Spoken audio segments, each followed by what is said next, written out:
আশঙ্কাজনক হারে কমছে কাজ, দীর্ঘ হচ্ছে গ্রীষ্মকাল। গরমে ৭৫ বছরের রেকর্ড ভঙ্গ, বৃহস্পতিবার থেকে বৃষ্টির পূর্বাভাস। বাংলাদেশ থাইল্যান্ড দ্বিপক্ষীয় বৈঠকে ৫ চুক্তি ও সমঝোতায় সই, আরও বিনিয়োগে থাই ব্যবসায়ীদের প্রতি আহ্বান প্রধানমন্ত্রীর।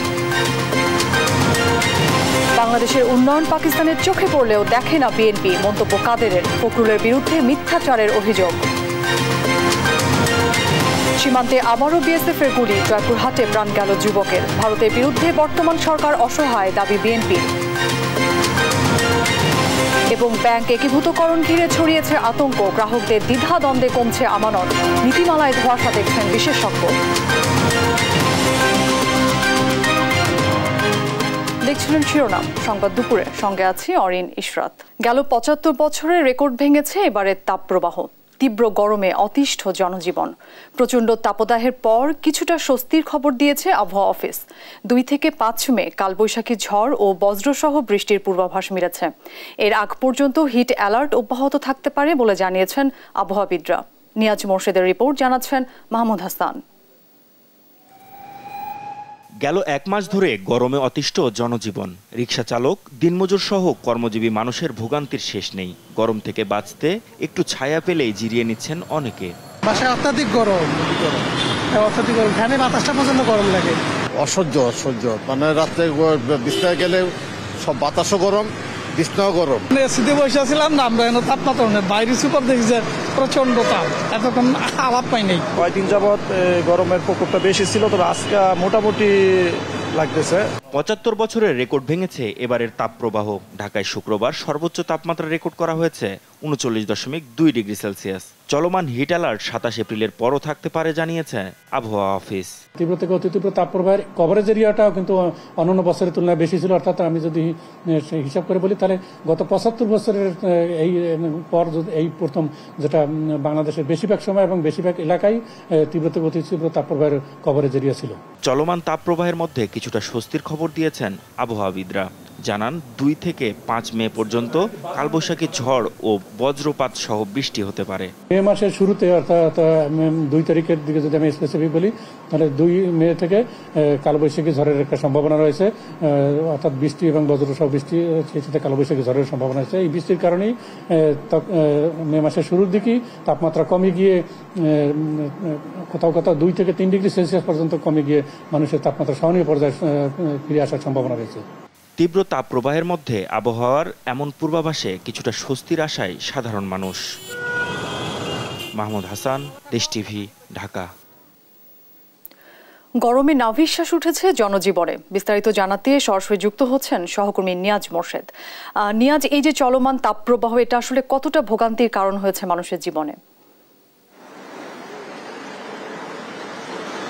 মানুষের জন্য আসলে ভোগান্তির কোনো শেষ নেই এবং মানুষ এই চলমান যে তাপপ্রবাহ, এই তাপপ্রবাহে প্রায় অতিষ্ঠ হয়েছে তাদের জীবন। আমরা কিছুক্ষণ আগে বিভিন্ন রাজধানীর বিভিন্ন সড়ক ঘুরেছি, আমরা দেখেছি রিক্সাওয়ালা যারা রয়েছেন এবং নিম্ন আয়ের যারা মানুষ রয়েছেন সবাই আসলে গাছের ছায়াযুক্ত স্থানে তারা আসলে আশ্রয় নিয়েছেন। কিছুক্ষণ রিক্সা চালানোর পরেই আসলে তারা হাঁপিয়ে উঠছেন এবং তারা একটু বিশ্রাম নিচ্ছেন।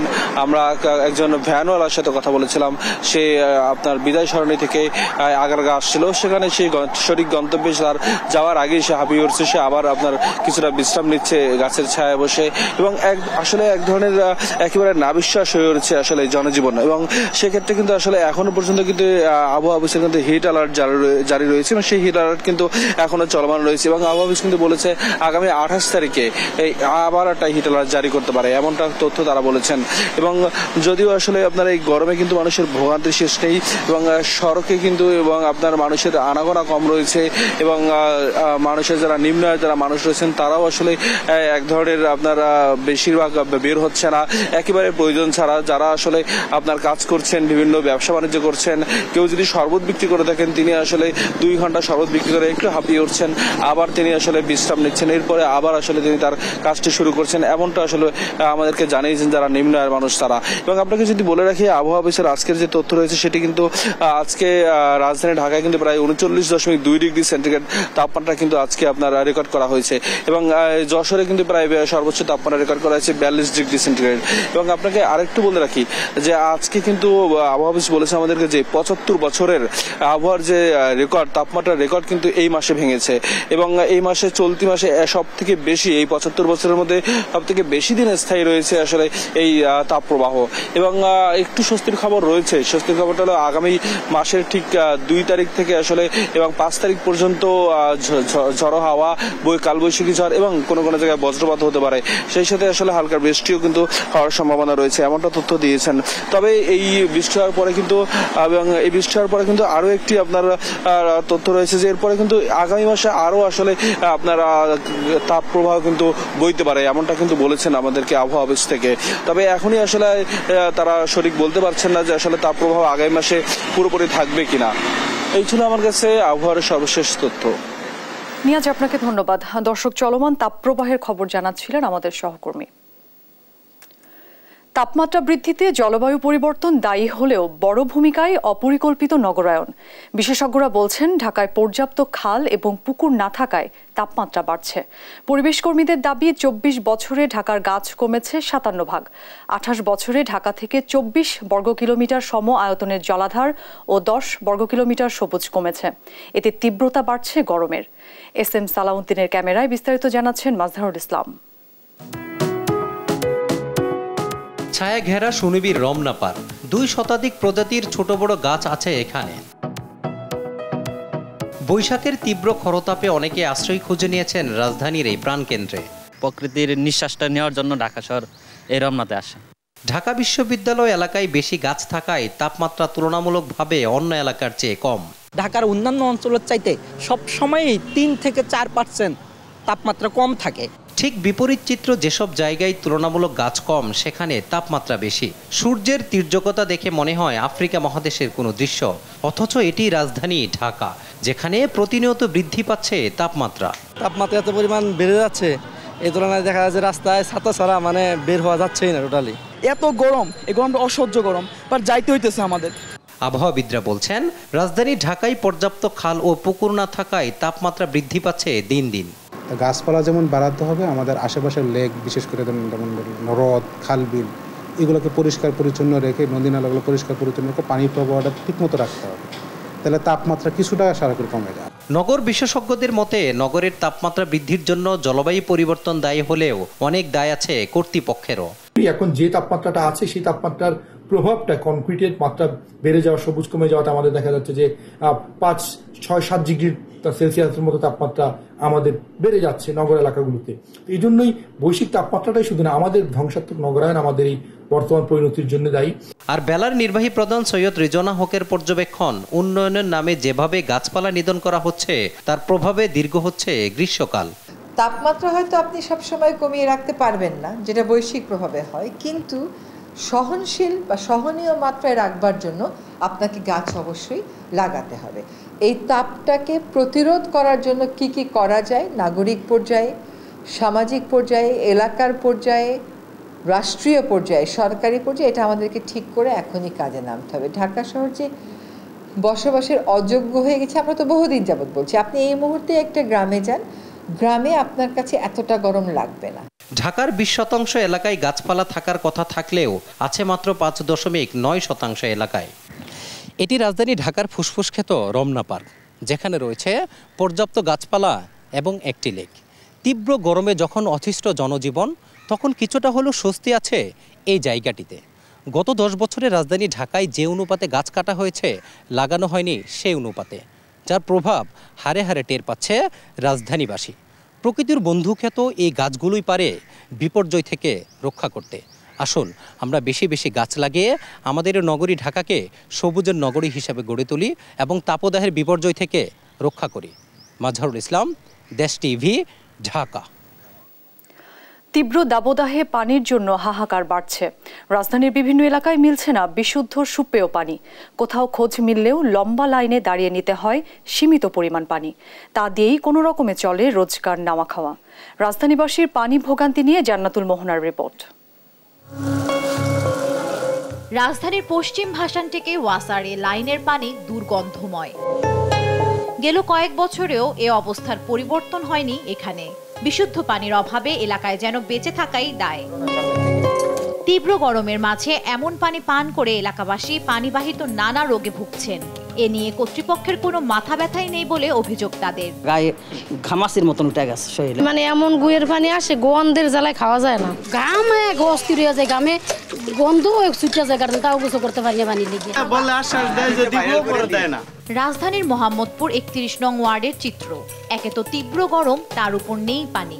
অতিষ্ঠ হয়ে রোজ সকালে লাইন ধরে এলাকার আলফালা জামে মসজিদ থেকে পানি নিতে হয় স্থানীয়দের। সেই ১৯ রমজান থেকে পানি সংকটে ভুগছেন এ ওয়ার্ডের বিভিন্ন এলাকার বাসিন্দারা। অনেকে পানি ছাড়াই কাটিয়েছেন ঈদের দিন।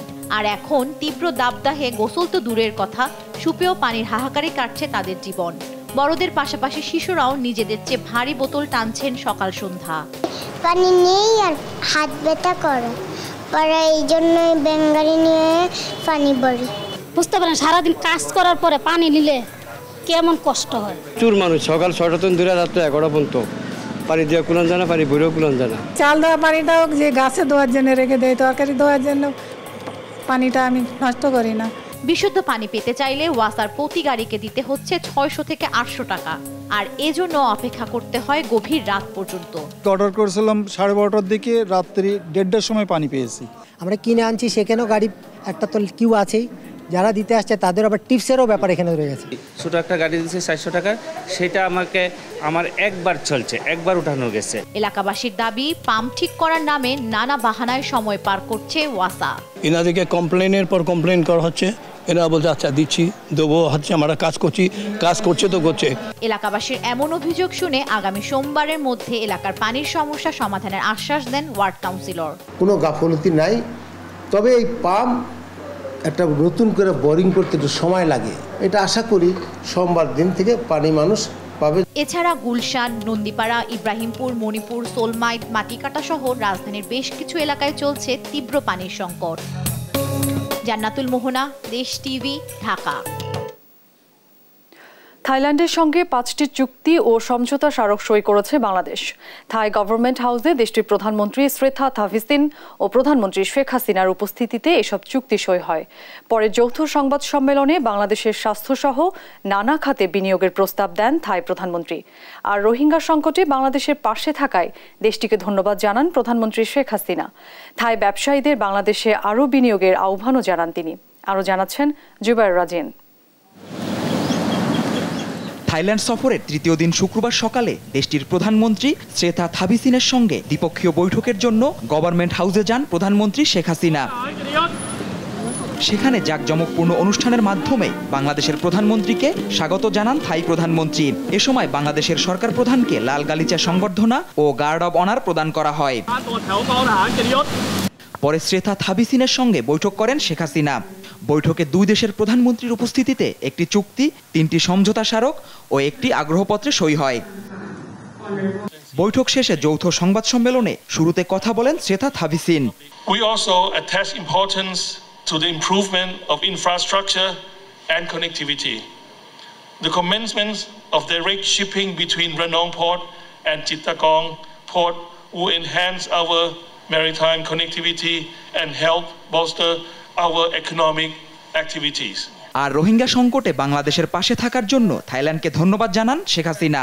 We firmly believe the BIMSTEC is a key driver of regional economic growth for total population of 1.8 billion. To achieve a sustainable solution to the Rohingya crisis, Bangladesh sought the support of Thailand. বাংলাদেশের স্বাস্থ্যসহ নানা খাতে বিনিয়োগের প্রস্তাব দেন প্রধানমন্ত্রী। We discussed the possibility of cooperation on training and capacity building for Bangladeshi medical personnel. I also proposed him to explore the possibility of investing in hospitals and medical facilities in Bangladesh. I proposed to the Thai side to enhance cooperation among specialized universities between the two countries, especially in agriculture, fisheries, and food processing. বৈঠকে থাই প্রধানমন্ত্রীকে বাংলাদেশ সফরের আমন্ত্রণ জানান বাংলাদেশ সরকার প্রধান। I invited Prime Minister Thavisin to undertake a return visit to Bangladesh. Zubair Rajin, news desk, Desh TV. বাংলাদেশের উন্নতি পাকিস্তানের চোখে পড়লেও দেখে না বিএনপি, এমন মন্তব্য করে আওয়ামী লীগ সাধারণ সম্পাদক ওবায়দুল কাদের বলেছেন, সুনির্দিষ্ট অপরাধের জন্যই দলটির নেতাকর্মীরা কারাগারে। সকালে ধানমন্ডি কার্যালয়ে সংবাদ সম্মেলনে বক্তব্য রাখেন তিনি। তৌফিক মাহমুদ মুন্নার রিপোর্ট। সমসাময়িক বিষয় নিয়ে রাজধানী ধানমন্ডিতে আওয়ামী লীগ সভাপতি রাজনৈতিক কার্যালয়ে সংবাদ সম্মেলন। কথা বলেন দলের সাধারণ সম্পাদক ওবায়দুল কাদের। বাংলাদেশের উন্নয়ন নিয়ে পাকিস্তানের প্রধানমন্ত্রীর মন্তব্য থেকে বিএনপির শিক্ষা উচিত উল্লেখ করে ওবায়দুল কাদের বলেন, বিএনপি দেশের উন্নয়ন চোখে দেখে না। আমার মনে হয় বিএনপি যত মিথ্যাচার করে, সরকারের উন্নয়ন নিয়ে অপপ্রচার করে, তাদের শাহবাজ শরীফের বক্তব্য থেকে তাদের প্রকৃত সত্য অনুধাবন করা, তাদের শিক্ষা নেওয়ার অনেক কিছুই আছে। মির্জা ফখরুল কারাবন্দী নেতাকর্মীদের নিয়ে মিথ্যাচার করছেন দাবি করে আওয়ামী লীগ সাধারণ সম্পাদক বলেন, রাজনৈতিক কারণে কেউ কারাগারে নেই। রাজনৈতিক কারণে বিএনপির কোনো নেতার বিরুদ্ধে মামলা নেই, রাজনৈতিক কারণে বিএনপির কোনো নেতাকর্মী কারাগারে নেই। মির্জা ফখরুল সাহেবকে জিজ্ঞেস করতে চাই, আপনি যে ভুয়া হিসাব আজকে জাতির সামনে উত্থাপন করছেন, এটা রাজনৈতিক দল হিসাবে আপনাদের স্বচ্ছতাকে মানুষের কাছে ছোট করছেন। যুদ্ধের কারণে সারা বিশ্বেই ভয়ঙ্কর পরিস্থিতি দাঁড়িয়েছে বলে জানান ওবায়দুল কাদের। তৌফিক মাহমুদ মুন্না, দেশ টিভি, ঢাকা। বাংলাদেশের রাজনীতিতে ভারতের নগ্ন হস্তক্ষেপ বন্ধের দাবি জানিয়েছেন বিএনপি চেয়ারপারসনের উপদেষ্টা জয়নুল আবদিন ফারুক। ষড়যন্ত্র করে ক্ষমতায় যাওয়ার ইতিহাস আওয়ামী লীগেরই আছে উল্লেখ করে তিনি বলেন, জনগণের ভোটে ক্ষমতায় যেতে চায় বিএনপি, আর নতজানু সরকারকে ক্ষমতায় রেখে দেশের মানুষের সমস্যার সমাধান সম্ভব নয় বলে মন্তব্য করেন ঢাকা মহানগর দক্ষিণ বিএনপির আহ্বায়ক আব্দুস সালাম। সাইফুল রিপনের রিপোর্ট। সীমান্তে বাংলাদেশি নাগরিক হত্যা ও ভারতীয় আগ্রাসনের প্রতিবাদে শুক্রবার সকালে জাতীয় প্রেস ক্লাবের সামনে অবস্থান কর্মসূচির আয়োজন করে গণতন্ত্র ফোরাম। বক্তারা বলেন, দেশের গণতন্ত্রে যতদিন ভারত হস্তক্ষেপ করবে ততদিন তাদের সাথে আপোষ নেই। আমাদের গণতান্ত্রিক কার্যক্রমের মধ্যে ভারত যতদিন হস্তক্ষেপ করবে ততদিন পর্যন্ত ভারতের সঙ্গে আমাদের কোনো আপোষ নেই। বক্তব্য খুব পরিষ্কার, আমাদেরকে মাঠে নামতে হবে, মাঠে থেকে আন্দোলনের মধ্য দিয়ে এই সরকারকে হটাতে হবে। ভারতের প্রশাসনকে বন্ধ করতে হলে তারেক রহমানের নেতৃত্বে গণতন্ত্র প্রতিষ্ঠা করে গণতান্ত্রিক রাষ্ট্র ব্যবস্থা কায়েম করতে হবে। ভারত বাংলাদেশের বন্ধু হয়ে থাকলে সীমান্তে কেন গুলি চলে সে প্রশ্ন রাখেন বিএনপি চেয়ারপারসনের উপদেষ্টা জয়নুল আবদিন ফারুক। দাবি করেন, দেশের রাজনীতিতে নগ্ন হস্তক্ষেপের প্রতিবাদে ঘরে ঘরে পৌঁছে দেয়া হবে ভারতীয় পণ্য বর্জনের সামাজিক আন্দোলন। আমরা আগ্রাসন মানি না, আমরা সীমান্ত হত্যা মানি না, আমরা ভারতীয় পণ্য বর্জন করব, সামাজিক আন্দোলন ঘরে ঘরে পৌঁছে দেব। ভাইয়ে ভাইয়ে নির্বাচন করে ক্ষমতায় গিয়েছেন আপনারা, 14 সালে 154 জন বিনা প্রতিদ্বন্দ্বিতা নির্বাচিত হয়ে সেদিন ক্ষমতা গ্রহণ করে বাংলাদেশের গণতন্ত্রকে গলা টিপে হত্যা করেছেন। তার ইতিহাস আপনাদের। বাংলাদেশ জাতীয়তাবাদী দল তারেক রহমান বাংলাদেশে ক্ষমতায় যেতে চায় জনগণকে নিয়ে ষড়যন্ত্র করে নয়। এদিন শান্তিনগর এলাকায় দক্ষিণ মহানগর বিএনপির আয়োজনে দাবদাহে বিপর্যস্ত নগরবাসীর মাঝে খাবার পানি ও স্যালাইন বিতরণ করা হয়। এই কর্মসূচিতেও বক্তারা বলেন, সীমান্ত হত্যার প্রতিবাদ করার সাহস নেই বর্তমান সরকারের। আজকে ভারত থেকে আমরা স্বাভাবিক যে পানির প্রবাহ আজকে সেটা আমরা পাচ্ছি না, কিন্তু ভারতের সাথে সেটা তারা কোনোভাবে চুক্তিও করতে পারে না, আনতেও পারে না। কিন্তু আবার যখন সীমান্তে আমার কৃষককে হত্যা করা হয় তখন সেটার প্রতিবাদ করার সাহসও তাদের নাই। নির্বাচিত সরকার আসলেই কেবল দেশের জনগণের সমস্যার সমাধান সম্ভব দাবি করেন এই নেতা। নির্বাচিত সরকার আসলেই জনগণের সুখ দুঃখ বুঝতে পারবে, জনগণের কথা বলতে পারবে।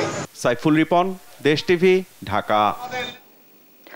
লালমনিরহাটের পাটগ্রাম সীমান্তে বিএসএফ এর গুলিতে আবুল কালাম ডাকু নামের এক বাংলাদেশি যুবক নিহত হয়েছেন। শুক্রবার ভোরে ওই সীমান্তের 848 নম্বর পিলার এলাকায় এই ঘটনাটি ঘটে। এ নিয়ে এক মাসে লালমনিরহাট সীমান্তে বিএসএফ এর গুলিতে 3 বাংলাদেশি প্রাণ হারালেন। পাটগ্রাম সীমান্ত দিয়ে ভোরে ভারতীয় সীমানার পকেট পাড়ায় যায় একদল বাংলাদেশি। এ সময় ডুরাডাবরি বিএসএফ ক্যাম্পের টহল দল তাদের লক্ষ্য করে গুলি ছোড়ে। এতে আবুল কালাম নামে একজন গুলিবিদ্ধ হলে উপজেলার স্বাস্থ্য কমপ্লেক্সে নেয়ার পথে মারা যান। পাটগ্রাম উপজেলার ঝালুঙ্গি সীমান্তে দুষ্কৃতিকারী কর্তৃক আবুল কালাম নামের একজন ব্যক্তি চোরা কারবারির সাথে জড়িত এরকম জনশ্রুতি আছে, সে গুলিবিদ্ধ হয়েছে। স্থানীয় লোকজন তাকে উদ্ধার করে হাসপাতালে নিয়ে আসার পথে সে পথিমধ্যে মারা যায়। এরকম সংবাদ পেয়ে আমরা হাসপাতালে গিয়ে লাশটি উদ্ধার করি।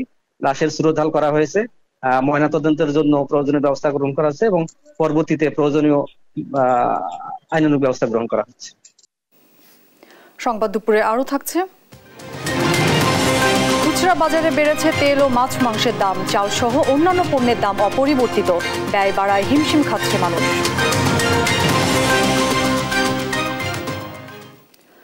দুর্বলের সঙ্গে সবল ব্যাংকের একীভূতকরণ প্রক্রিয়াকে কেন্দ্র করে পুরো ব্যাংক খাতে এক ধরনের আতঙ্ক ছড়িয়ে পড়েছে। বিশেষ করে টাকা রাখা না রাখা নিয়ে দ্বিধাদ্বন্দ্বে ভুগছেন বেশিরভাগ আমানতকারী। এতে কমছে আমানতের পরিমাণ। এদিকে একীভূতকরণ নীতিমালা নিয়ে আশ্বস্ত হতে পারছেন না বিশ্লেষকরাও। বিস্তারিত আমেনা প্রণামীর প্রতিবেদনে। অনিয়ম, খেলাপি ঋণ, তারল্য সংকট, সুশাসনের অভাব সহ দীর্ঘদিন ধরে নানামুখী সংকটে দেশের ব্যাংক খাত। টান পড়ছে বৈদেশিক মুদ্রার রিজার্ভেও। এ অবস্থায় শৃঙ্খলা ফেরাতে সম্প্রতি দুর্বল ব্যাংকের সঙ্গে সবল ব্যাংকের একীভূতকরণ প্রক্রিয়া শুরু করেছে কেন্দ্রীয় ব্যাংক। কিন্তু এ প্রক্রিয়া শুরুর পর থেকেই বিশৃঙ্খল অবস্থা যেন আরো বাড়ছে। একীভূতকরণ প্রক্রিয়াকে কেন্দ্র করে পুরো ব্যাংক খাতে ছড়িয়ে পড়েছে এক ধরনের আতঙ্ক। এরই মধ্যে বেসিক ব্যাংক 2000 কোটি টাকার বেশি আমানত হারিয়েছে, আর বর্তমানে আমানত রয়েছে প্রায় 12,000 কোটি টাকা। এদিকে বিডিবিএল থেকে প্রায় 100 কোটি টাকা তুলে নিয়েছে আমানতকারীরা। আমানতকারীদের আতঙ্কিত হওয়ার কোনো কারণ নেই বলে মনে করেন সোনালী ব্যাংকের ব্যবস্থাপনা পরিচালক। যে গ্রাহক মনে করছেন যে তার ব্যাংক একত্রীকরণের ফলে আমানতটা ফেরত পাবেন কি না, এই সন্দেহ থাকার কোনো অবকাশ নাই। বরং একটি শক্তিশালী ব্যাংকের সাথে মার্জার হচ্ছে, যে ব্যাংকটির আর্থিক ফাইন্যান্সিয়াল হেলথ অনেক ভালো আরেকটি ব্যাংকের তুলনায়। সেক্ষেত্রে তার কি বলবো, আতঙ্কিত হওয়ার কোনো কারণ নেই, বরং এটি তার জন্য একটি স্বস্তি। তবে একীভূতকরণের নীতিমালা নিয়ে আশ্বস্ত হতে পারছেন না এ অর্থনীতিবিদ। এদের স্টাফকে পালতে হবে, কতদিন পালতে হবে? 3 বছর। কেন পালবো 3 বছর? ম্যানেজিং ডিরেক্টর, উন্মুক্ত ডিএফডি, এমডি, এরা কোথায় যাবে? তো এই ইস্যুগুলো জন্য তো একটু ক্ষতিপূরণের প্রয়োজন আছে, তাই না? নতুন যারা অ্যাকোয়ার করবে তাদেরকে তো একটা কম্পেনসেট করতে হবে কোনো না কোনোভাবে। সেই কম্পেনসেশন মেকানিজমটা খুব ট্রান্সপারেন্ট হওয়া দরকার, যাতে বেশিও দেব না, কমও দেব না, এবং এটা এক ধরনের ইন্টারনাল অ্যাসেসমেন্ট অ্যান্ড কম্পিটিশনের মাধ্যমে করাটা ভালো। সেই জিনিসগুলো সেইভাবে হয়নি। আর একীভূতকরণের নীতিমালা আরো গঠনমূলক উপায়ে করা দরকার ছিল বলে মনে করেন সাবেক এই গভর্নর। যে ব্যাংকগুলোকে খারাপ ব্যাংক বলে একীভূত করা হচ্ছে, যেখানে গরিব মানুষের অনেক সঞ্চয় আমানত আছে, যেটা কিছু অনিশ্চয়তার মধ্যে পড়ে যাচ্ছে, তাকে আমি এইভাবে একীভূত না করে হয়তো বিকল্পভাবে ওই ব্যাংকগুলোকে ভালো করার যে সমস্ত গ্রামার আছে, যে সমস্ত নিয়ম আছে, সেটাও করতে পারি। তবে ঘনীভূত সমস্যা থেকে উত্তরণে ব্যাংক খাতের সুশাসনের নিশ্চিতের বিকল্প নেই বলে মনে করেন ডক্টর ফরাজ উদ্দিন। আমেনা প্রণামী, দেশ টিভি, ঢাকা। দেখছেন সংবাদ দুপুর।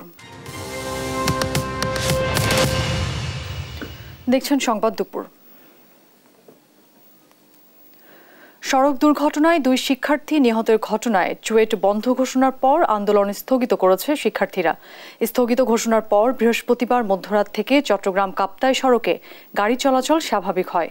হলখালি ও একাডেমিক কার্যক্রম স্থগিতের সিদ্ধান্ত পুনর্বিবেচনার জন্য আজ বিকাল 3:30টায় অনুষ্ঠেয় সিন্ডিকেট সভায় সিদ্ধান্ত হবে। তবে শিক্ষার্থীরা আপাতত আবাসিক হলে অবস্থান করছেন। আন্দোলন স্থগিত করলেও কাপ্তাই সড়ক 4 লেন করা সহ 10 দফা দ্রুত বাস্তবায়নের দাবি শিক্ষার্থীদের। দাবি পূরণ না হলে আবারও আন্দোলনের হুঁশিয়ারি দেন তারা।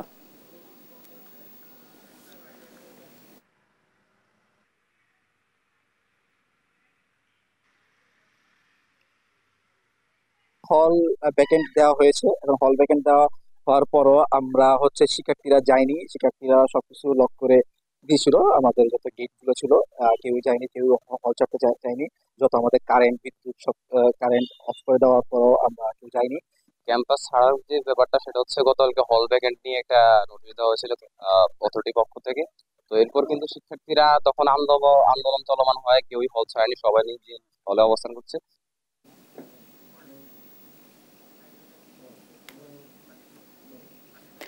দর্শক, এ বিষয়ে সবশেষ অবস্থা জানাতে চুয়েট ক্যাম্পাস থেকে সরাসরি যোগ দিচ্ছেন সহকর্মী AKM নাজিম। নাজিম, চুয়েট ক্যাম্পাসের এই মুহূর্তের পরিস্থিতি আপনি কেমন দেখছেন, আমাদের জানাবেন। জি, আপনি যেমনটা বলছেন, আসলে চুয়েটের পরিস্থিতি এই মুহূর্তে স্বাভাবিক বলা যায়, কারণ শিক্ষার্থীরা হলে অবস্থান করছেন, পাশাপাশি যে সড়কটা অবরুদ্ধ ছিল সেই সড়ক দিয়েও যান চলাচল স্বাভাবিক হয়েছে। এখন বলা যায় চুয়েট পরিস্থিতি খুব ভালো, কারণ গতকাল রাতে ছাত্রদের সাথে বিশ্ববিদ্যালয় প্রশাসনের যে বৈঠক হয়েছিল, সেই বৈঠকের মধ্যে ছাত্রদের যে 10 দফা দাবি ছিল, শিক্ষার্থীদের সেই দাবির অনেকাংশেই বিশ্ববিদ্যালয় কর্তৃপক্ষ মেনেছেন বলে ছাত্রদের পক্ষ থেকে বলা হয়েছে। তারপর পরে গতকাল রাত্রে থেকে চুয়েটের যে আন্দোলন, সেই আন্দোলন শিক্ষার্থীরা আপাতত স্থগিত রেখেছেন। তবে আজ বিকাল একটি সিন্ডিকেট সভা হওয়ার কথা রয়েছে। সেই সিন্ডিকেট সভা আসলে অনির্দিষ্টকালের জন্য যে বিশ্ববিদ্যালয় বন্ধ ঘোষণা করা হয়েছিল, সেটি কি হবে বা সেটি খুলে দেওয়া হবে কিনা, বা ছাত্ররা হলে থাকবে কিনা বা হল ছাড়বে কিনা, সেই বিষয় নিয়ে সিন্ডিকেট সভায় সিদ্ধান্ত হওয়ার কথা রয়েছে। পাশাপাশি শিক্ষার্থীরা বলছেন তাদের যে 10 দফা দাবি, সেই দাবির কিছুটা অংশ বিশ্ববিদ্যালয় প্রশাসন মেনেছেন, বাকি যে দাবিগুলো রয়েছে সেগুলো মানার খুব দ্রুত সময়ের মধ্যে সেগুলো মানা হবে, এবং সেগুলো যদি না মানে তাহলে তারা পরবর্তীতে আবারও কঠোর আন্দোলনের কর্মসূচি দিবেন। এদিকে শিক্ষার্থীরা বলছেন তাদের যে নিরাপদ সড়কের যে দাবি, সেই নিরাপদ সড়কের দাবি আশপাশে যারা মানুষ রয়েছেন তারাও তাদের দাবির প্রতি সমর্থন দিয়েছেন, এবং বিশ্ববিদ্যালয় প্রশাসন বলছে যে নিরাপদ সড়কের ব্যাপারে তারা শিক্ষার্থীদের নিয়ে জেলা প্রশাসনের সাথে বসবেন কিভাবে সড়কটা 4 লেনে করা যায়, এবং এই সড়ক দিয়ে যেসব বেপরোয়া গাড়ি চলাচল করা হয় সেগুলোর ব্যাপারেও প্রশাসনের পক্ষ থেকে আইন শৃঙ্খলা বাহিনীর নিকট জানাবেন বলে শিক্ষার্থীরা আমাদেরকে জানিয়েছেন। এই ছিল চুয়েট থেকে আমার কাছে থাকা সর্বশেষ। নাজিম, আপনাকে ধন্যবাদ। দর্শক, চুয়েট ক্যাম্পাসের এই মুহূর্তের পরিস্থিতি জানাচ্ছিলেন আমাদের সহকর্মী। সংবাদ দুপুরে আরও থাকছে। ভারতের লোকসভায় দ্বিতীয় দফায় 89 আসনে চলছে ভোট গ্রহণ। রাহুল গান্ধী, শশী থারুর সহ বেশ কয়েকজনের ভাগ্য নির্ধারণ আজ।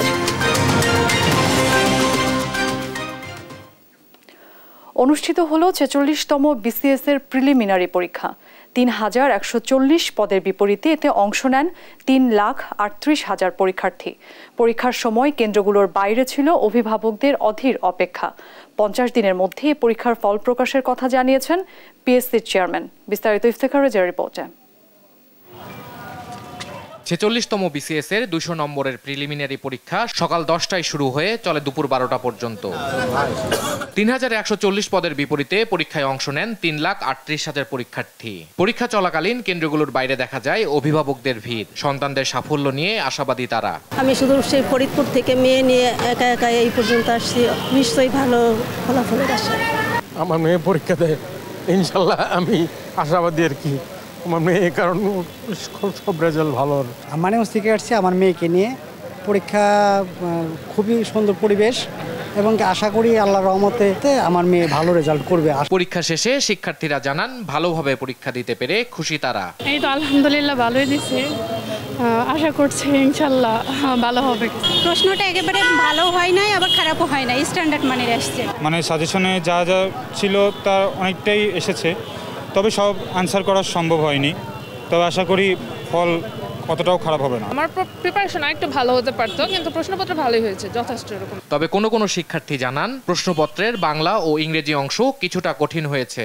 গত BCS এর সাথে এবার একটু সহজ হয়েছে প্রশ্ন, ইংলিশটা একটু কঠিন হয়েছে, বাদ বাকি মোটামুটি সব আছে আর কি। পরীক্ষা দিয়ে মোটামুটি সন্তুষ্ট, আর প্রশ্নপত্র মোটামুটি বাংলা যে সাহিত্যর অংশটা ছিল সেটা একটু তুলনামূলক আমাদের কাছে কঠিন মনে হয়েছে এবার আর কি। এটা আমার ফার্স্ট BCS ছিল, এবং ওভারঅল আমি এক্সপেরিয়েন্স বা এটা জীবনের প্রথম পরীক্ষা, একটা আনন্দ সহিত আমি অংশগ্রহণ করছি। সারা দেশে 215 পরীক্ষা কেন্দ্রের মধ্যে 96টি ছিল রাজধানী ঢাকায়। 50 দিনের মধ্যে প্রিলিমিনারি পরীক্ষার ফল প্রকাশের কথা জানিয়েছেন PSC চেয়ারম্যান। ইফতেখার রেজা, দেশ টিভি, ঢাকা। খুচরা বাজারে কিছুটা বেড়েছে তেল, মাছ ও গরুর মাংসের দাম। তবে চালসহ অন্যান্য নিত্যপণ্যের দাম অপরিবর্তিত রয়েছে। নিম্ন আয়ের মানুষ বলছেন আয় না বাড়লেও বেড়েছে ব্যয়, এজন্য ভোগান্তি বেড়েছে তাদের। মাজহারুল ইসলামের রিপোর্ট। পণ্যের দাম নিয়ে মিশ্র প্রতিক্রিয়া বাজারে। বিক্রেতাদের দাবি, ঈদের পর তেল ছাড়া বাড়েনি আর কোনো পণ্যের দাম। তবে ক্রেতারা বলছেন গরমের সাথে পাল্লা দিয়ে বাড়ছে পণ্যের দাম। বাজার তো সেই একই চলছে, হ্যাঁ, যা করার কথা ছিল তা হয়নি। আমরা তো খুবই হিমশিমের ভিতর আছি। সব কিছুর একটু দাম বেশি। লেবুর দামও বলতেছে একটু বেশি, 90 টাকা 80 টাকা ডজন চায়, 1 ডজনের। আমরা তো গরমে মানে তাপের দাম তো শেষ হয়ে যাচ্ছি, তার মধ্যে দাম শুনলে মনে হচ্ছে আরো গরম লেগে যাচ্ছে। স্বস্তি আছে সবজির বাজারে। দাম কমেছে প্রায় সব ধরনের সবজির। কমেছে ব্রয়লার মুরগির দামও। কেজিতে দাম কমেছে 30 থেকে 40 টাকা। তবে ঊর্ধ্বমুখী মাছ, কক মুরগি আর গরুর মাংসের দাম। গরুর মাংস বিক্রি হচ্ছে 750 থেকে 780 টাকায়, আর কক মুরগি 20 টাকা বেড়ে 360 থেকে 380 টাকা।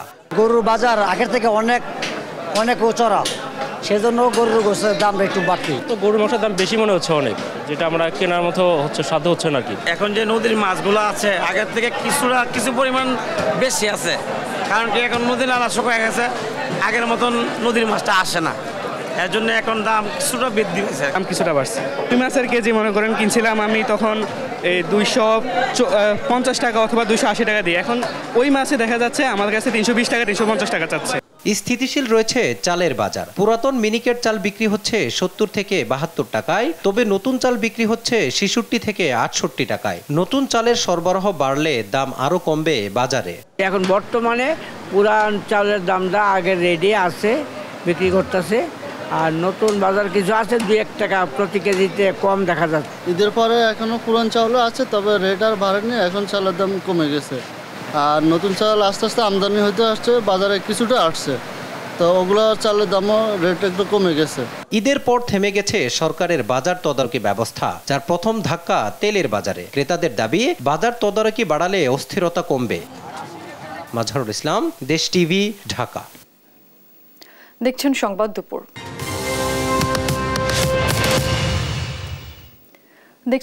দুপুর। এবার আন্তর্জাতিক প্রসঙ্গ। তীব্র গরম উপেক্ষা করে ভারতে চলছে লোকসভা নির্বাচনে দ্বিতীয় দফার ভোট গ্রহণ। এখন পর্যন্ত বিচ্ছিন্ন কিছু ঘটনা ছাড়া মোটামুটি শান্তিপূর্ণভাবে চলছে ভোট গ্রহণ। এদিন 12টি রাজ্যে ও একটি কেন্দ্রশাসিত অঞ্চলের 88টি আসনে একযোগে চলছে এ ভোট উৎসব। যদিও সবার দৃষ্টি কেরালার ওয়ানারে, যেখানে প্রার্থী হয়েছেন কংগ্রেস নেতা রাহুল গান্ধী। স্থানীয় সময় সকাল 7টায় শুরু হওয়া এ ভোট চলবে সন্ধ্যা 6টা পর্যন্ত। বিস্তারিত রায়হান কবির শুভ্র রিপোর্টে। নির্বাচনী সহিংসতায় বরাবরই নাম এসেছে পশ্চিমবঙ্গের, এবারও তার ব্যতিক্রম হয়নি। লোকসভা নির্বাচনের দ্বিতীয় দফা ভোটের শুরুতেই বিজেপি কর্মীকে চড় মারার অভিযোগে উত্তপ্ত হয়ে ওঠে পশ্চিমবঙ্গের রায়গঞ্জ। এক পর্যায়ে বিজেপি ও তৃণমূল কর্মীদের মধ্যে উত্তেজনা দেখা দিলে ধাওয়া পাল্টা ধাওয়ার ঘটনা ঘটে। এ ঘটনায় পুলিশের নিষ্ক্রিয় ভূমিকার অভিযোগ তোলেন বিজেপির রাজ্য সভাপতি, যদিও তা অস্বীকার করেছে রাজ্যের শাসক দল তৃণমূল। এছাড়াও কর্ণাটক, উত্তরপ্রদেশের বিভিন্ন আসনে 2-1টি বিচ্ছিন্ন ঘটনার অভিযোগ উঠলেও মোটামুটি শান্তিপূর্ণভাবে চলছে লোকসভা নির্বাচনের দ্বিতীয় দফার ভোট। স্থানীয় সময় সকাল 7টা থেকে 12টি রাজ্য ও কেন্দ্রশাসিত একটি অঞ্চলে একযোগে চলে ভোট গ্রহণ। সকাল থেকে বিভিন্ন রাজ্যের বুথগুলোতে ভোটারদের লম্বা লাইন ছিল চোখে পড়ার মতো, যদিও প্রচন্ড গরমের কারণে কিছু কিছু জায়গায় ভোটার উপস্থিতি ছিল কম। এদিকে দ্বিতীয় দফার ভোটে সবার দৃষ্টি কেরালার ওয়েনার আসনের দিকে, কেননা আসনটিতে প্রার্থী হয়েছেন এখানকার ঘরের ছেলে খ্যাত কংগ্রেস নেতা রাহুল গান্ধী। বিরোধীদের কাছে সবচেয়ে গুরুত্বপূর্ণ দুটি রাজ্যের একটি কেরালা, যেখানে ভোট হচ্ছে 20টি আসনের সবগুলোতেই। অন্যদিকে আরেক গুরুত্বপূর্ণ আসন কংগ্রেসের ঘাঁটি হিসেবে পরিচিত কর্ণাটকে ভোট হচ্ছে 14 আসনে।